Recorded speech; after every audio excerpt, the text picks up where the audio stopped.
नमस्ते, वेलकम, स्वागत है आप सभी लोगों का आपके प्यारे चैनल लक्ष्य विजय में। और मैं राजेश सर 13 जून की महत्वपूर्ण घटनाओं की ओर चलता हूं। और 13 जून को अगर याद करता हूं 1879 यानी कि 1879 की बात करता हूं, तो 1879 आज के दिन यानी 13 जून को महाराष्ट्र के भगूर में प्रसिद्ध क्रांतिकारी गणेश दामोदर सावरकर का जन्म हुआ था।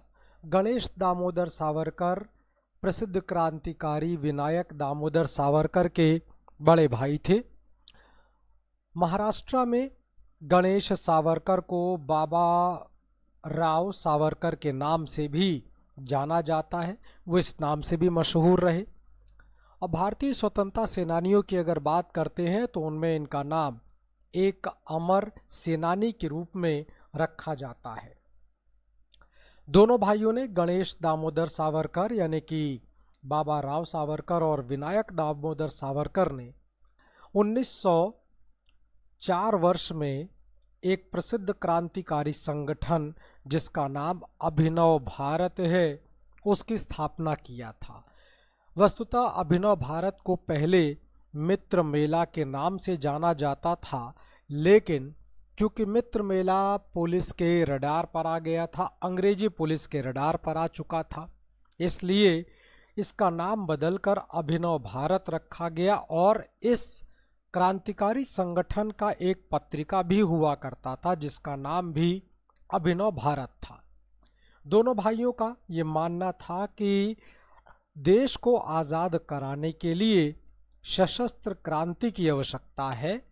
ईंट का जवाब पत्थर से देना पड़ेगा, और अगर ईंट का जवाब हम पत्थर से नहीं दे सकते तो शायद हम अपने देश को स्वतंत्र भी नहीं करा सकते।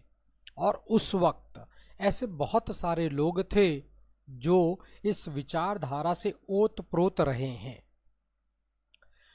विनायक दामोदर सावरकर आगे चलकर वो इंग्लैंड चले गए, जहां पर जाकर उन्होंने इंडिया हाउस में शरण लिया और वहां पर उन्होंने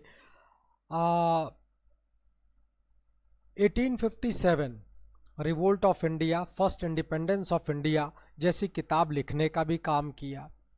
विनायक दामोदर के इंग्लैंड चले जाने के बाद गणेश सावरकर बम्बई या अर्थात आजकल का जो महाराष्ट्र वाला इलाका पड़ता है उसे उस ज़माने में बॉम्बे प्रोविंस कहा जाता था, वहाँ पर रहकर अभिनव भारत संगठन की गतिविधियों को संचालित किया है। लेकिन और साथ ही साथ ब्रिटिश साम्राज्य के विरोध में की जा रही जो गतिविधियां हैं उन गतिविधियों में अपनी सहभागिता, अपना योगदान दिया। लेकिन इसी योगदान के कारण ये पकड़े जाते हैं। पुलिस, अंग्रेजी पुलिस प्रशासन के द्वारा इन पर मुकदमा चलाया जाता है और इन्हें अपराधी करार देते हुए काले पानी की सजा देते हुए वर्तमान अंडमान निकोबार के सेलुलर जेल में बंद कर दिया जाता है। ये वही जेल है जहां पर अंग्रेजी सरकार के द्वारा, अंग्रेजी सैनिकों के द्वारा भारतीय क्रांतिकारियों, भारतीय स्वतंत्रता के सेनानियों के साथ अमानवीय अत्याचार किए जाते थे। 1921 तक आते आते इन्हें गुजरात के साबरमती जेल में स्थानांतरित कर दिया गया और अंतिम तौर पर इन्हीं से यानी साबरमती जेल से इनको रिहा कर दिया गया।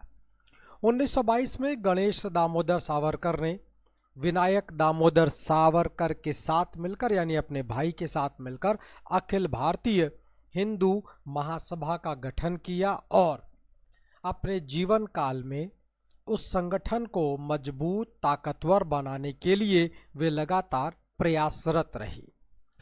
13 जून की वैसे तो घटनाएं बहुत सारी होती हैं, बहुत सारी हैं, लेकिन जो सबसे महत्वपूर्ण घटना है जिसकी चर्चा मैंने आपके साथ किया, उम्मीद करता हूँ ये जानकारियाँ, ये वीडियो आपको बहुत अच्छा लगता होगा।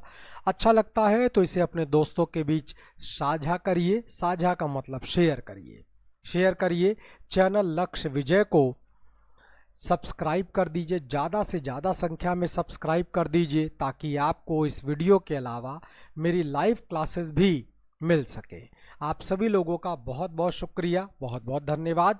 Best of luck, good bye.